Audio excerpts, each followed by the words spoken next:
Monsieur le Président, allons-nous vers une guerre contre l'Iran? Je n'espère pas. Donald Trump n'espère pas en arriver là avec l'Iran.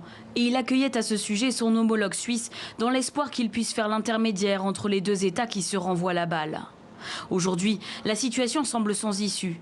Après le retrait des États-Unis des accords sur le nucléaire iranien, le dialogue est rompu et le président américain ne cesse de mettre la pression sur le pays. Face à une présumée menace iranienne, le Pentagone a notamment envoyé tout un arsenal militaire dans le Golfe et des diplomates américains en poste en Irak ont été rappelés. Une attitude dénoncée par le ministre des Affaires étrangères iranien en visite au Japon. Nous pensons que la surenchère des États-Unis est inacceptable et inconfortable.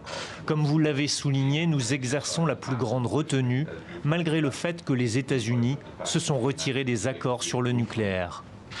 Le ministre a appelé ce vendredi à des actes concrets pour sauver l'accord sur le nucléaire. Pour autant, l'Iran se prépare comme prévu à augmenter son rythme de production d'uranium enrichi et d'eau lourde.